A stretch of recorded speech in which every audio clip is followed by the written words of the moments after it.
Hello and good afternoon. Welcome to this week's Xbox Factor podcast. I am one of your hosts, MrBooMStickXL, and with me, all the way across from the pond, you know him as the rant master himself, my very good friend, Drew, also known as AKA the Welsh Gamer. Welcome, dude.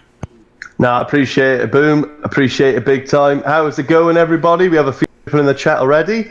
Masshole, Scrub Nurse, Star Hunter, Chris713. Masshole was first. I'll throw that out there. We have a Buck Roger in the mix. Man, it's going to be a good show. We got some cracking topics. Hope you're in for a good ride, guys. Yeah, listen, I want to thank everybody for being here. Actually, before we get into something else I want to talk about, right before we get into the topics, I have to do a big shout out to our Patreon supporters. And they have been nothing short of amazing. I have 18 of them now, which is pretty unbelievable. And I, of course, want to shout them out because they deserve it with all the support they've shown Double Barrel Gaming. Alfonso Hogan, Josette Rivera, who, of course, is my wife. Casket Repair, The Only One Left, Defunct Jester, Elemental P, Frederick Jackson, J-Force Games, John Blue, Jim Jordan, Chaos Theory, Leroy Smiley, Lethal Papa, Mark Devlin, and Michael Davidson, who's new. Thank you for being that, for supporting the Patreon. Thanks, I appreciate that very much. Mental 9R Gamer, Scrub Nurse, and Tempest. And I want to thank everybody once again. Really, it does mean a big... It is a big deal for me personally because when I started this campaign, I did not think I was going to be able to. I was actually surprised if I got one person, let alone 18 of them. But what I want to say is yesterday was my birthday. I turned 49 years old, which is, my God, I can't believe I'm 49. It's ridiculous. But what I want to say to the community is a big thank you. Because in the history of my life, I do not think I've ever received that many birthday wishes at one clip of a day. I mean, there had to be at least 200 plus of them. I found it almost difficult trying to answer everyone. It's the same way I am with the chat. Like I like saying hello to everyone that gets here, and I feel really bad if I miss somebody. And I tried my damnedest to say thank you to everyone that, of course, wished me a happy birthday, and I believe I actually did it. I burnt out my battery once or twice, getting back to everyone. But I really just wanted to say thank you. Now, Drew, I want to go right into the topics because guess what? That's what everyone is here for, not to hear Boomstick BS. When we put these shows together, you have to find interesting Xbox news, and sometimes amazing people in this community make their way to finding stuff that sometimes Drew and I miss.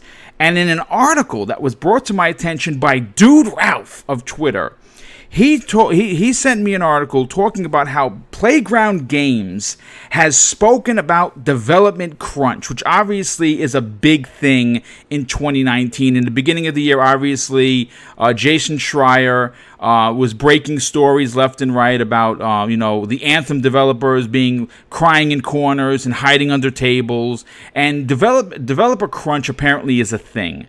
And, I don't discount it in any way. I'm not in the gaming industry. I understand that sometimes you got to work long hours to get the job done.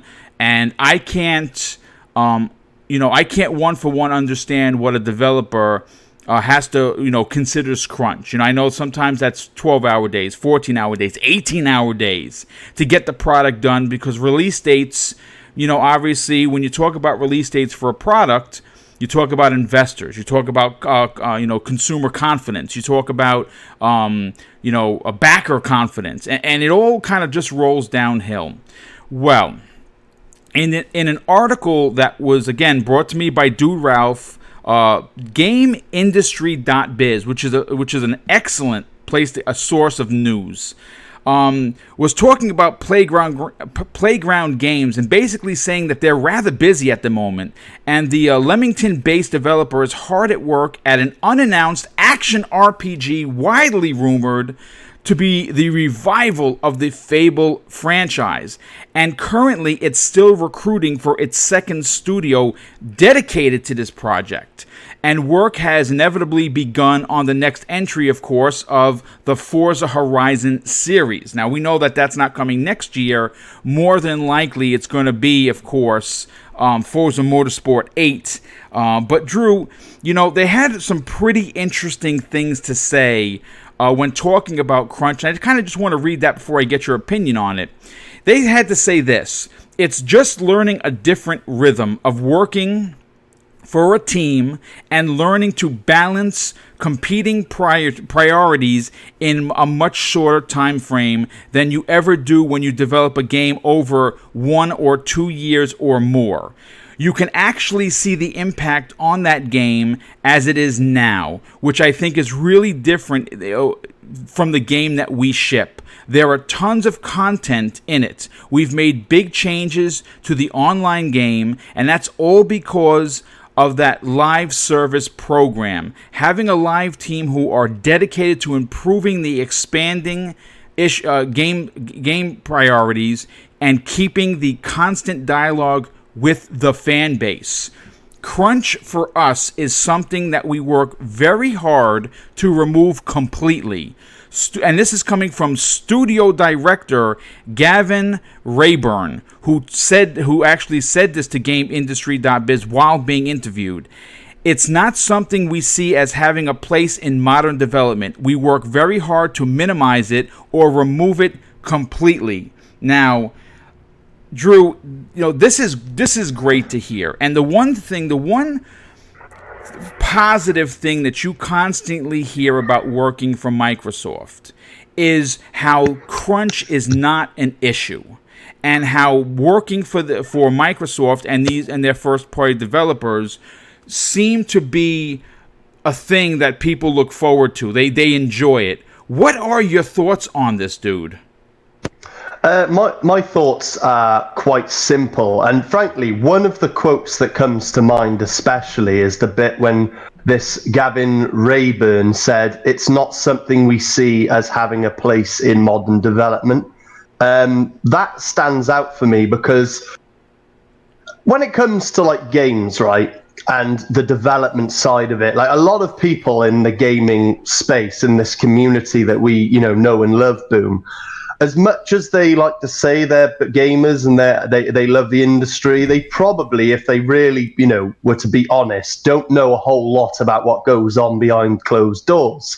They know, they know a good game from a bad game once they've got their hands on it, but they'll never truly understand the level of detail that goes into making that said game before you get your hands on it. Do you know what I mean, Boom? Yeah, absolutely.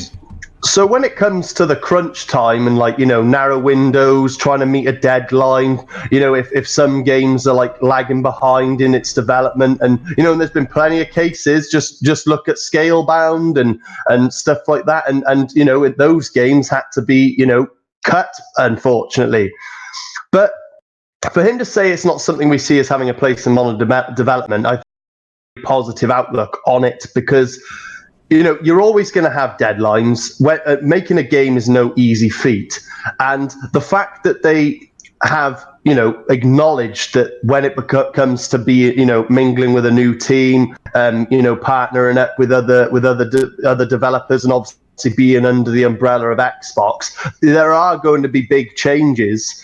And they're going to adapt to those changes. But I think it is testament to Xbox and how they work when they give that independence to these developers and allow them to have that bit of freedom to work at their own pace, shall we say. And I like to think that the crunch isn't getting to them, because there's some examples, Boom. I mentioned Scalebound a moment ago.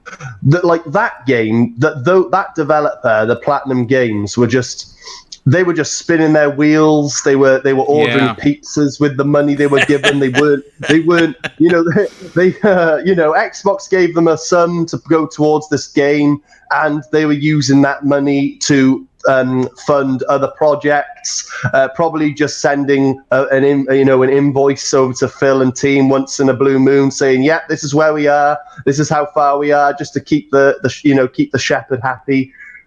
When really they weren't doing what they should have been doing. Whereas a company like Playground, which we have seen their pedigree and the amount of time and effort they're willing to put into a project, they've all, even before the pen hit paper to make them a first party studio, they'd already proven their worth and that they can get the job done if you give them their space. So that's why I know people are probably thinking, Christ, you got all that from it's not something we see having a place in modern development. But that is how I look at it, Boom, is they obviously are very comfortable with their skill set. Even though they're recruiting more people and they're expanding and things are changing up for them, especially being now first party, it does go a long way to know that like they're not looking at the crunch as like someone breathing down their back. Frankly, it doesn't seem to be a concern for them. But with regards to crunch as it's in itself, I'm just going to say this: like, if a game is gonna, if you as the gamer want a game to be done right, done well, and be as in the best possible quality it can be when you get your hands on it, I think people need to take their foot off the gas when they see a release date and it doesn't meet that release date. Because what would you rather, Boom? Would you rather, if a game was announced to come out December 12th and it wasn't ready, but because they committed to December 12th, they just put the game out there and it was a buggy mess?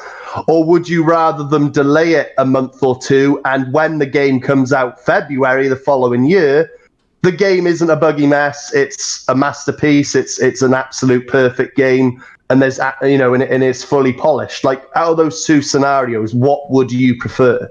Well, that harkens back to something that, obviously the very famous Miyamoto from Nintendo said, what you release a bad game, it's always going to be a bad game. If you delay a game, it has a potential to be a good game. And I think that those are words to live by. Now, here's the thing, when you read stories like this, when you start to put these shows together, and I'll be the first one to say that I would love Phil Spencer to expand the wingspan. And what I mean by that is giving us, a 2-year look into the future.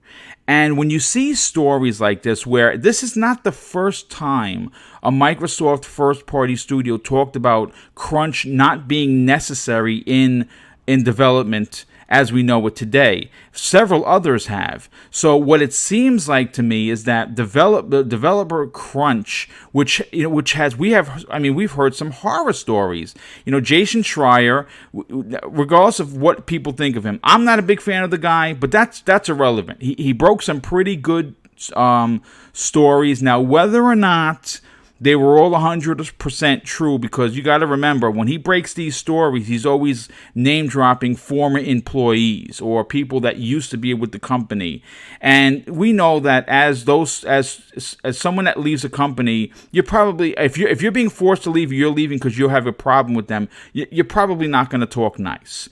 But with that said, he did break a lot of stories regarding some big-name developers with crunch.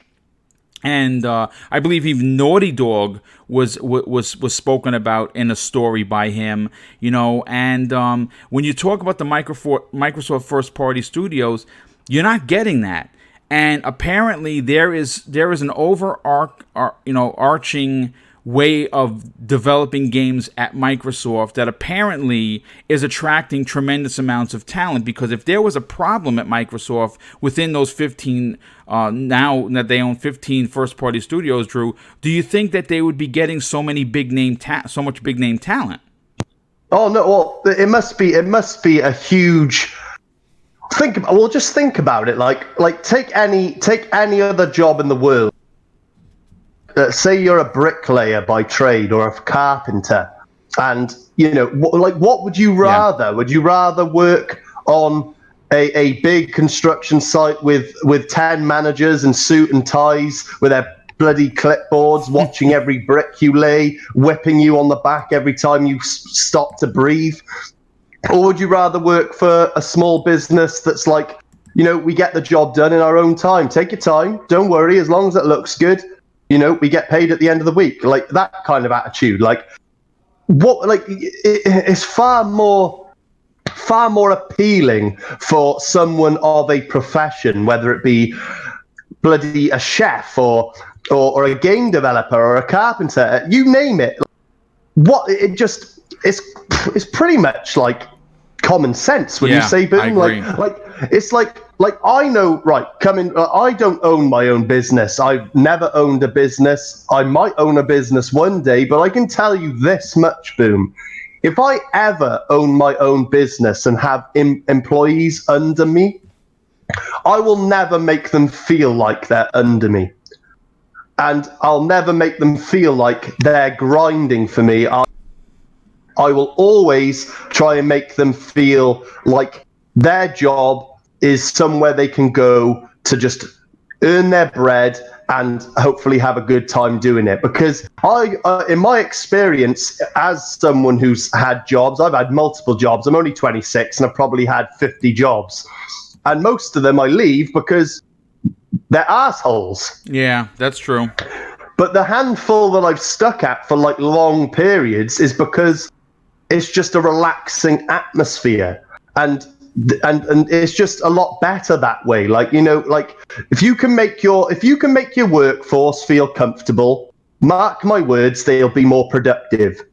You make the workforce feel uncomfortable, they're just gonna meet their daily quota and get the hell out of there. They're not gonna stick around like and try and work the extra hours or do that little bit extra because it's a passion of theirs. They're just going to be like, I can't stand this place. Yeah, they're going to do their 8 hours and leave is basically what it is. Yeah, exactly, boom, yeah. Exactly. When it concerns the gaming in specifically, we know that these game developers, they probably, especially these indie developers, these little games, labor of love, small teams especially, they're probably working 20-hour days. But that's because they love it and they're enjoying it. And it's camaraderie between them and their few brethren that they're working on this little title with. No stress, no harm, no foul. It's just... The clock is just a clock. We're not watching the time in terms of when do we get to go home. We're just trying to put as many hours in as we can because it's something we love doing. And if you take that away from the game developer, you're going to get a crappy game probably. So there's a lot of angles that come at this, I think. But I do think that the attitude of, like you said, like it's attracting a lot of talent. I don't care if you're a newbie, you've only been developing a couple of years, or you're a veteran of 5 decades and you've got accolades coming out your asshole. The more appealing job is the one where you're given that room to breathe. End of story. No, that's actually a great point, and it's a testament to the amount of talent. Like every other week, you're seeing some big name, talent come over to Microsoft. And, I kind of want to just segue into the second part of this Playground topic to open up the show. And it appears, like we were just saying, Playground Games continues to add massive talent to to the studio, which apparently, again, we don't know for sure, is working on... Look, let me just say this. Either they're working on Fable, which I think everybody wants, right? And we're all hoping that XO19, we get a big surprise that we all want and are somewhat expecting, but not expecting, if you know what I mean. Or it's a new IP that's going to be an open world RPG. Well, according to a story that was pulled from EchoGamesChronicle.com, listen to this. A number of Rocksteady games, most of the script writing team has now joined Microsoft's Playground Games.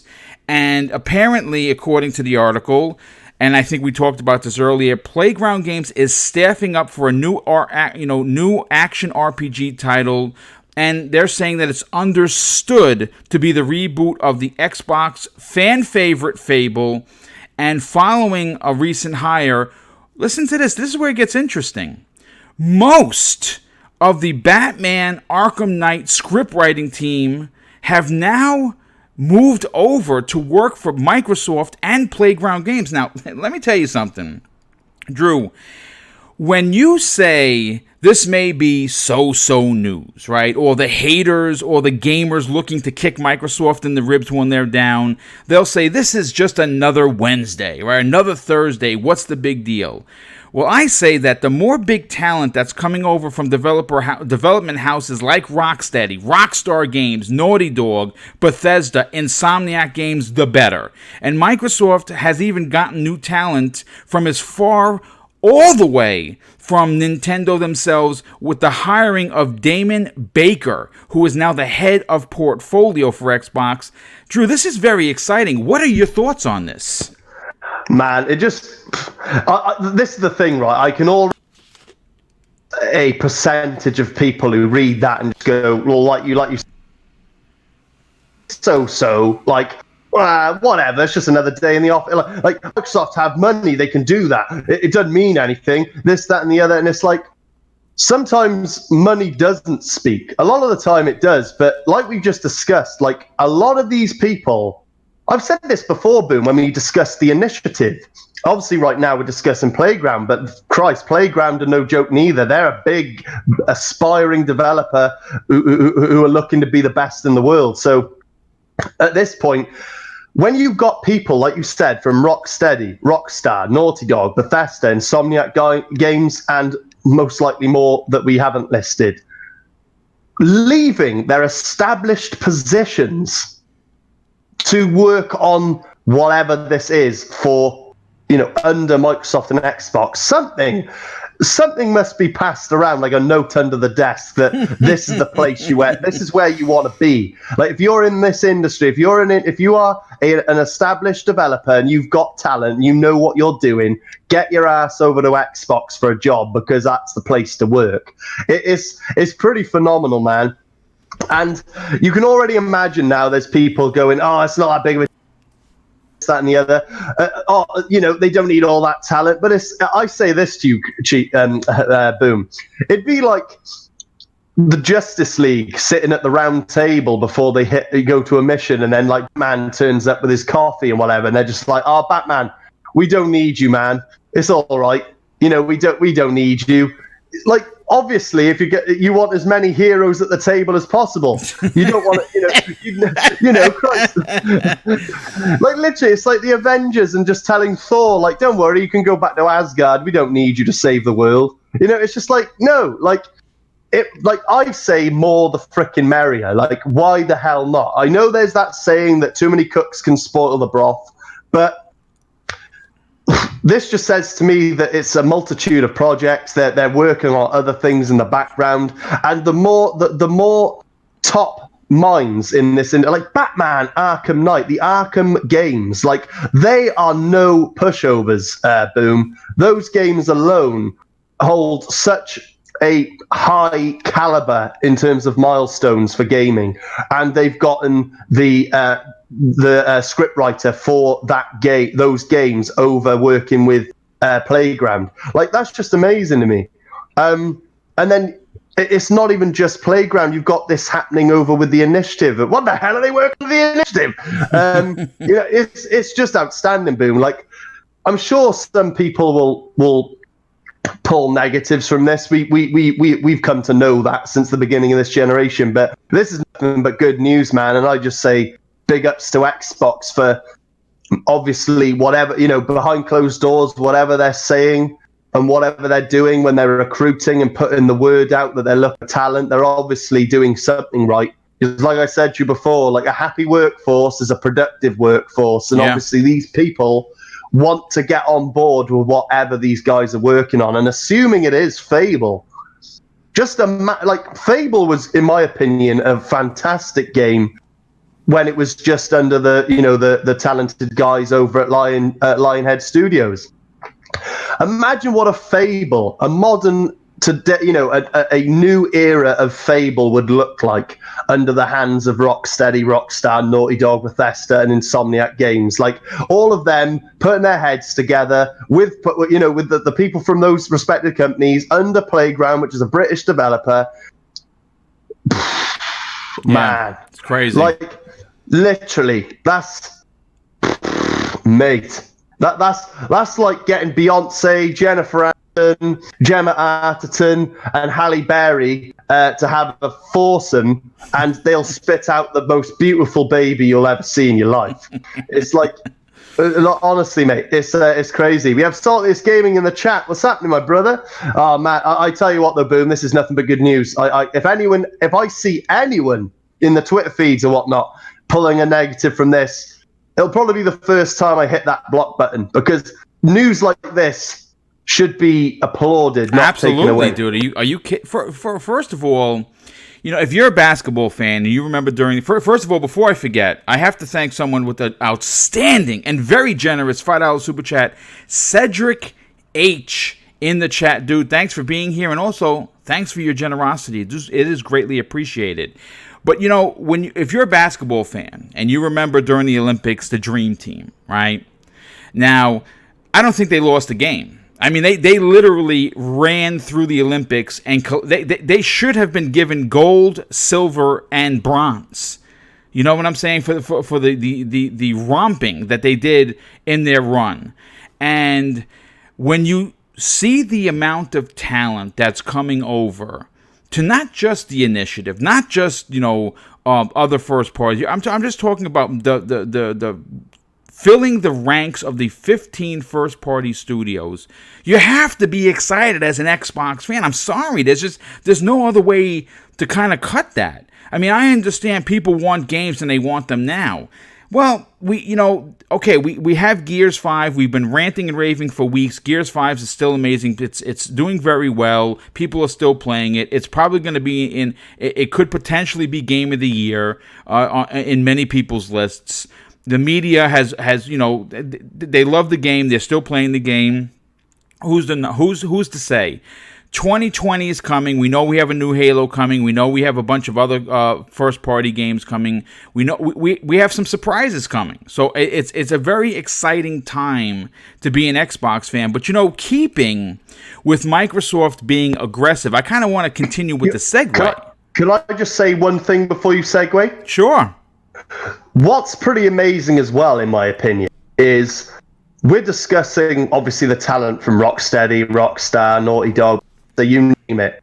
But what probably goes unnoticed a lot of the time is the fact that, as well as all of those respected, talented people from those respected gaming development companies, as well as them, you're getting the Coalition, you're getting Rare, you're getting 343, you're getting Ninja Theory. They're already in-house first-party studios that are likely lending a hand as well.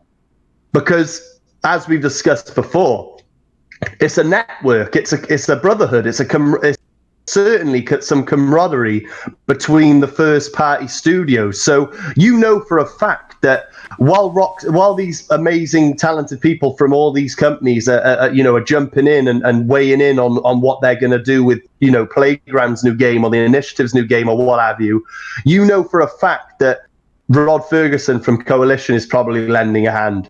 The guys at Rare, we worked on Sea of Thieves, are probably lending a hand. Even bloody Undead Labs, who knows? They might be able to weigh a few things, because they are a master of their craft with regards to in-game mechanics and algorithm. I'm telling you now, I'd want them to be giving me notes if I was making a game.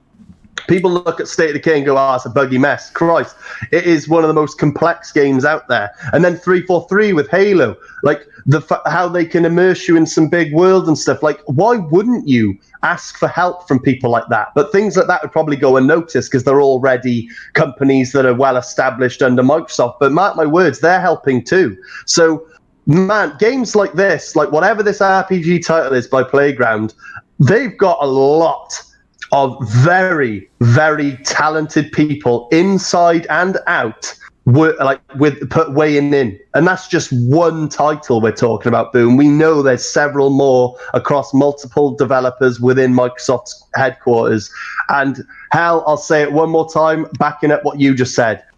There is no negative from this. This is phenomenal news, and it should get people very excited.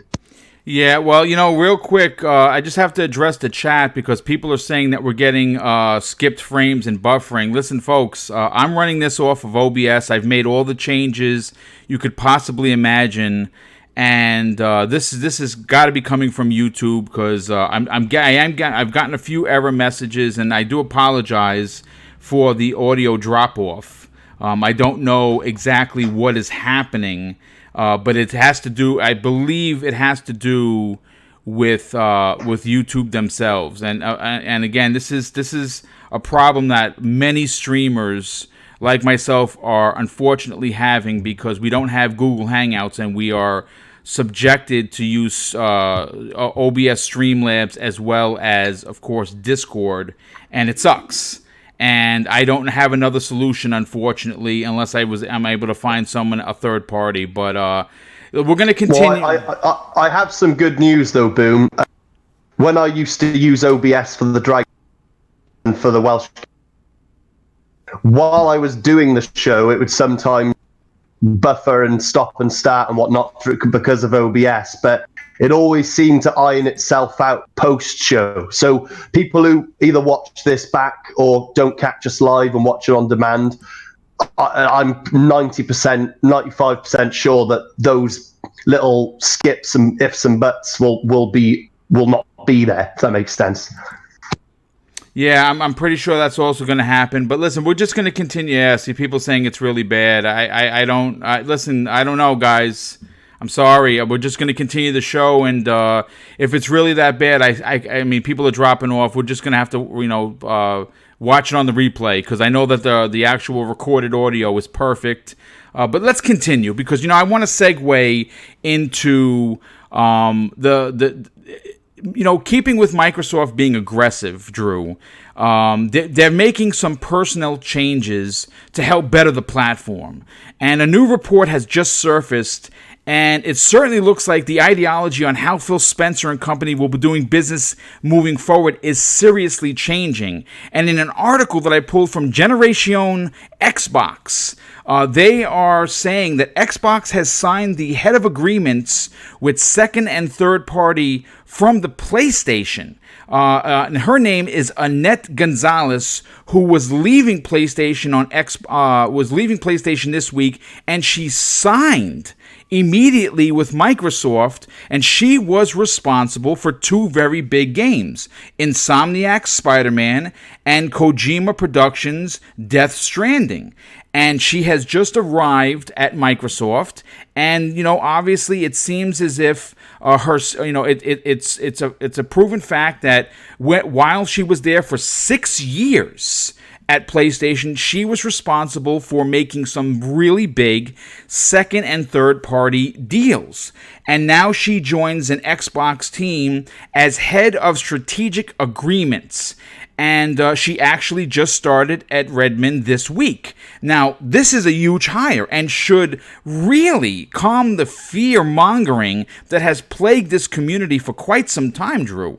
Annette Gonzalez, again, she had over 6 years of experience at Sony, and she did some really big things. Now, I'm going to say this. I have no doubt that she will bring the same tenacity to the Xbox brand and maybe and possibly broker some big-time second and third-party deals for the Xbox players to really sink their teeth in. And this is something that was done at a very high quality during the Xbox 360 era, and I'm happy to see that Phil Spencer is making these kinds of moves before the next generation starts. Now, Drew, my question is very simple.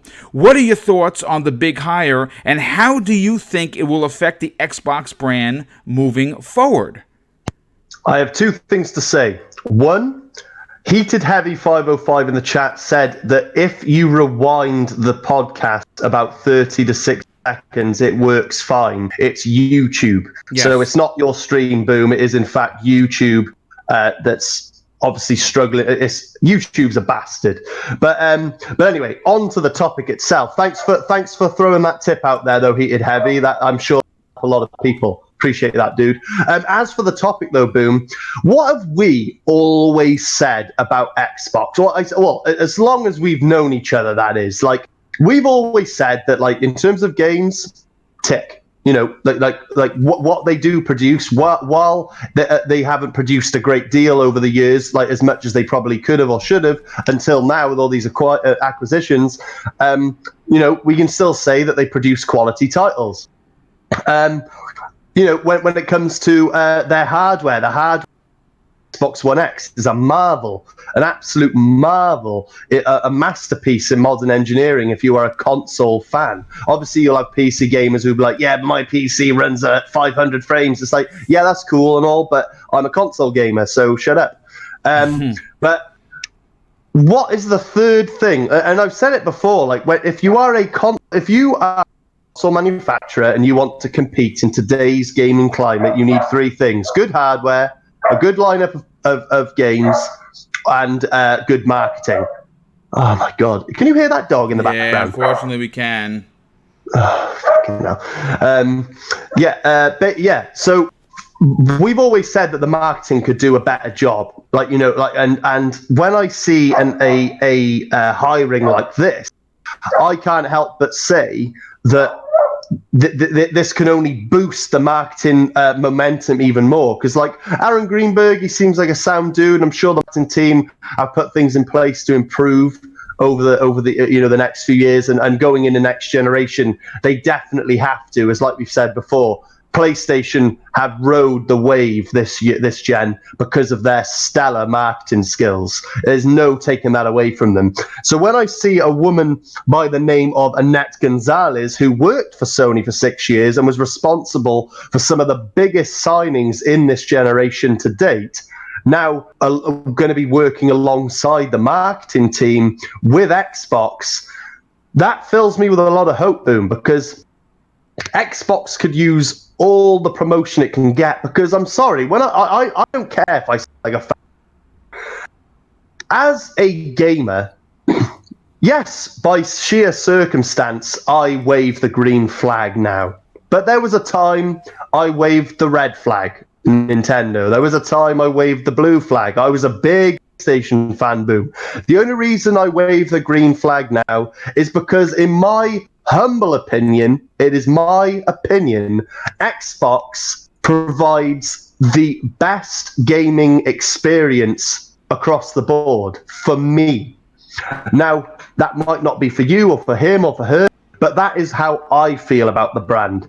And sometimes, while I don't get a check cut from Microsoft, it does pain me sometimes when a lot of what they do doesn't get recognized and isn't pushed nearly enough. And it's nice to know that Phil has obviously recognized this, a little late, better late than never, but he's obviously making these hirings to help boost the productivity of the word being spread, should we say? Because if next generation, this woman, Annette Gonzalez, can inspire the marketing team to go above and beyond and do what they did with like Gears 5 with the custom console and go an extra step again, like with the third party marketing, games like Call of Duty, Battlefield, Fallout, Elder Scrolls, the next Witcher, if they make another Witcher, you name it. You need someone like this who's clearly got a pedigree of being cutthroat to the point. Yeah, that's a great point. And grabbing these bulls by the horns, which is something that, sorry if you're listening, Aaron Greenberg, I'm sure it's not just yourself, you're part of a big team, but you guys haven't done that this generation, not like it was done last generation. We need more of that. You need to, and it's not for me as the gamer. I won't benefit really, but it's for if Xbox as a company want to keep progressing, growing, becoming more recognized and noticed across the board in more regions, and they want the mind share to be out there more like it has been for PlayStation. This is the shit you need to do. Just look at what this woman's done with Spider-Man and Death Stranding. Yeah. There's not a day that goes by that I don't see something about Spider-Man on my Twitter feed. And no, I'm not on about the Sony debacle. I'm on about the Spider-Man. It still gets advertised to this day, and the game's been out a year.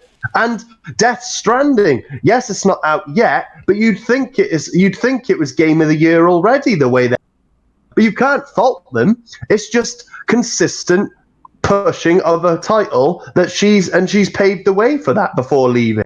So I'd like to see more and more of this, and I hope Aaron Green rallied behind her and we see more of this stuff, because you can't fault it, Boom. This shit works. When done correctly, it works, and it can pay in dividends up the line with regards to like the future growth of the Xbox brand.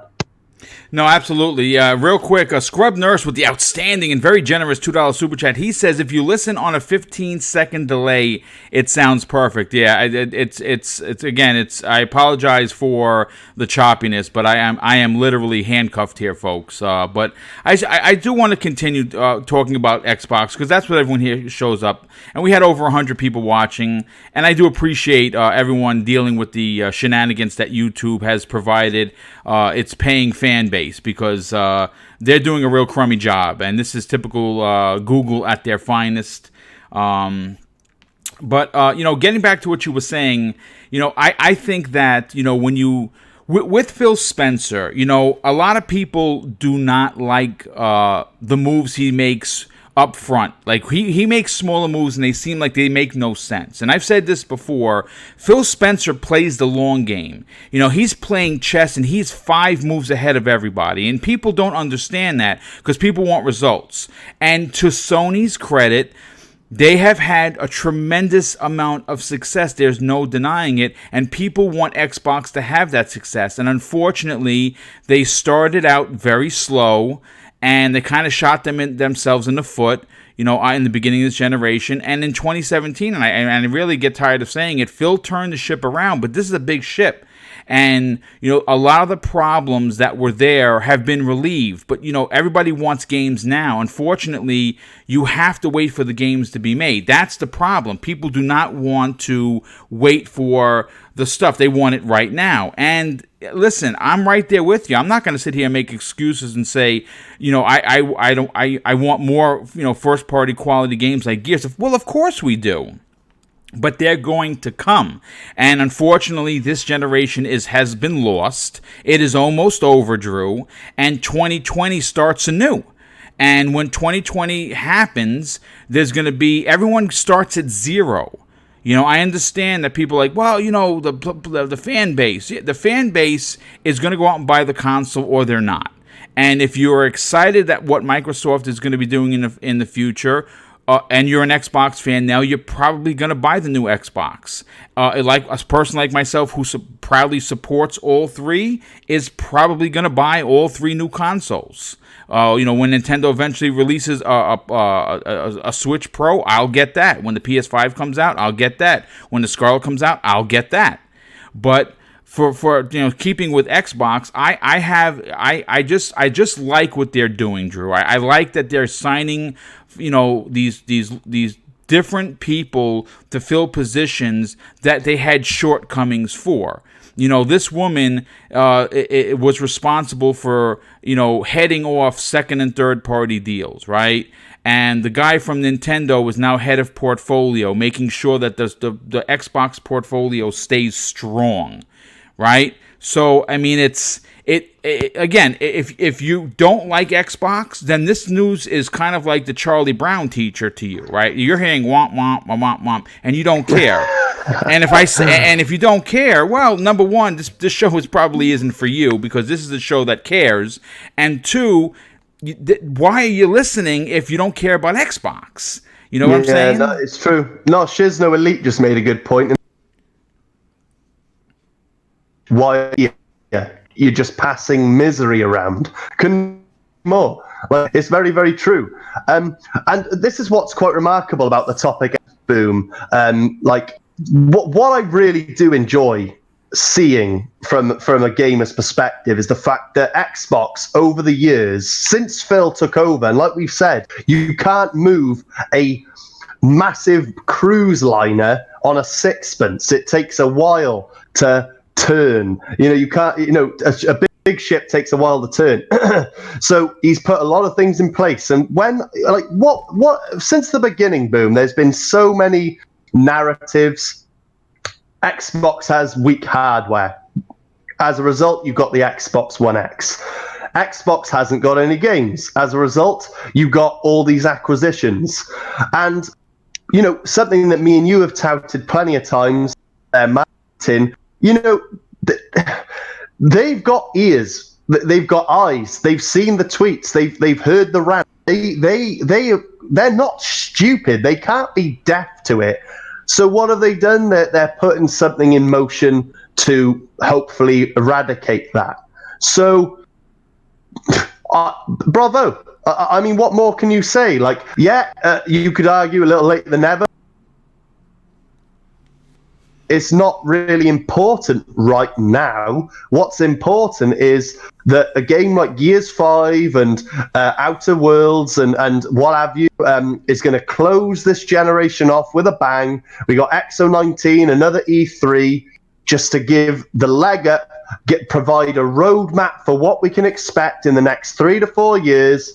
And then come 2020, when they drop the new hardware, just blow our faces off with all the options, and make sure you push those options down every person's gullet until they're crying for air, because that's what Sony did, and it's paid in dividends. If Xbox want the same kind of mind share and success, they will have to do the same.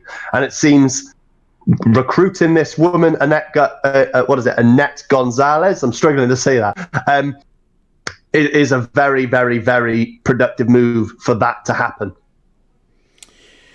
Well, I mean, listen, again, it's an exciting time to be an Xbox fan. If you have been waiting in the wings for them to do something, the writing's on the wall, basically. And, I want to move on to, keeping with the hiring talk, Obsidian, which we know has the Outer Worlds coming out onto Xbox Game Pass on the 25th, same day as Call of Duty, which is, two big games coming out.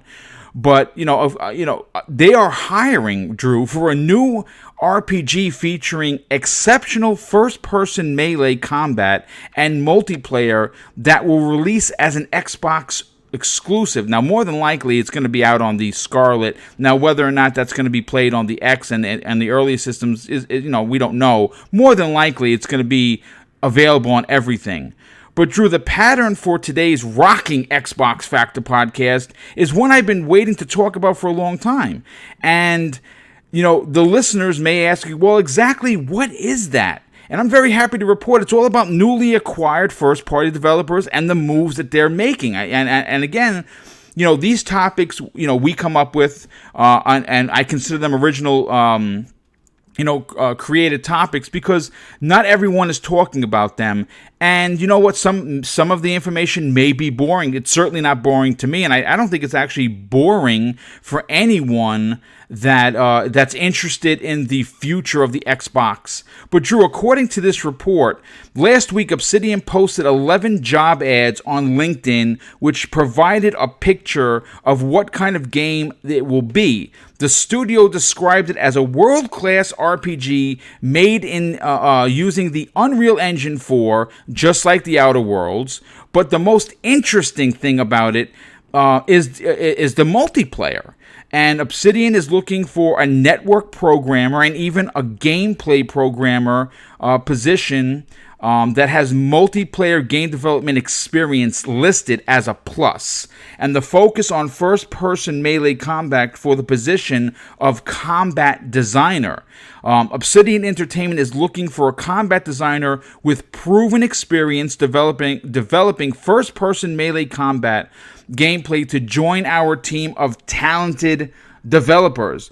The role will work closely with artists, the animators, the audio tech guys, and gameplay programmers to determine the overall flow of the game. And I mean, this is unbelievable, because again, it's another first party newly acquired studio building another game and getting more talent to build said game. And the ideal candidate, according to them, will be someone who can collaboratively plan and create fun, visceral, and epic combat, including that includes the main character, AI characters, and gameplay objects across varied encounter types. Now, Drew, The Outer Worlds is going to be a big game. It's going to be in the talk of RPG of the year from what we've seen so far. And this is coming from the developer that made, of course, New Vegas, which is probably one of the most popular Fallout games to ever be released. What are your thoughts on the hiring of this that they're looking to do for Obsidian, and more specifically the new game that's going to be a first-person combat type game that uses melee and also include multiplayer? No, I get it. It intrigues me, Boom. It really does, because I'm very Game Pass, just a shameless plug for that incredible service yet again. We can't have an Xbox Factor without mentioning Xbox Game Pass, Boom. It just can't happen. That's blasphemy, god damn it. But no, the fact that they're, like we said before about Playground, like the fact that they're expanding their talent pool, reaching out to people with specific specific talents in development, like they're looking for someone who's good with hand-to-hand melee and for this new RPG. It just makes it really interesting to think about. Like, all I will say is, I repeat, do not hire anybody who worked on the melee for Kingdom Come Deliverance. That game is dreadful. That's my only advice. The melee in that is just diabolical. At least it was when I played it. I don't know if it's improved, but no, mate, this is just so exciting to me. Like, the Outer Worlds is like in touching distance, and they're already talking about new RPG with a whole new approach and fighting style and all these different things. It just gets me excited. Like, if people were worried that Xbox isn't going to have games, like, Jesus Christ, Xbox has shut everyone up, because I didn't even know the Obsidian. I must have had an inkling, but the fact that Obsidian have got this game up their sleeves, as well as Outer Worlds, they've probably got another project they're discussing. It's so productive. Like, how can you not get excited? And built from the ground up using Unreal Engine 4, that's going to look gorgeous. But first-person melee combat, I mean, just gets you thinking, doesn't it? Like, is there going to be like a sword fighting, or like, will it be along the lines of like like the parkour and the fist fighting stuff, or what was that game, Boom? The parkour first person game with the woman, and that you had to follow, that you had to jump on the red ledge stuff. Something Edge. The one that was Bleeding Edge? No, that's the first person one. Mirror's Edge. Mirror's Edge, that's the one. Yeah. Like, I guess you're thinking, will it be... No, this is impressive stuff, man. It certainly gets me excited. What more can I say? Like Obsidian is just another really talented company that Xbox have hired, and they're already, in my opinion, from what we've been reading over the last few months and whatnot, they're already showing a lot of promise, and they're obviously buzzing to have this position, because, like we said earlier, a comfortable workforce is a productive workforce. They haven't even released their game that Outer Worlds is coming out in just under a month, and they're already buzzing to talk about their next project, which they're probably working around the clock to get going already. Like, it's phenomenal, man. And to expand their talent pool, and again, like I've said before, the camaraderie between all these developers, that the guys over at Coalition, 343, Ninja Theory, Undead, Rare, as well as the talented minds at Rocksteady and Rockstar that have come to help a Playground, they're all going to be weighing in on these games, helping each other out.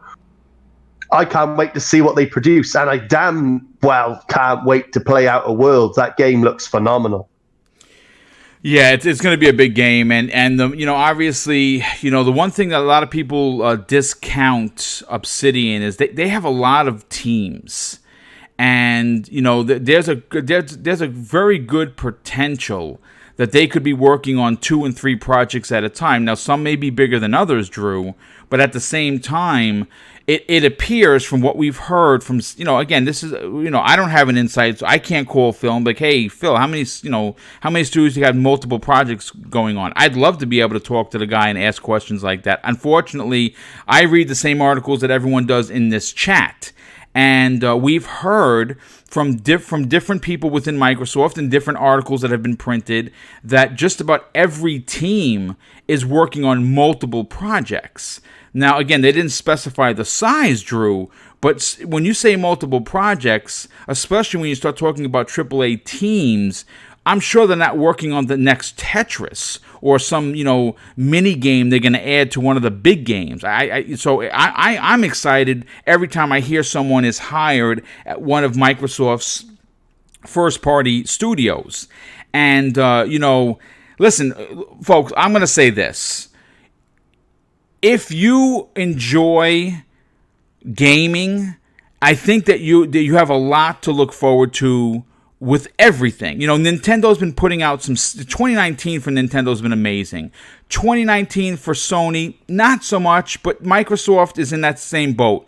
They've put out some good games. Microsoft obviously put out Gears of War 5, which is a killer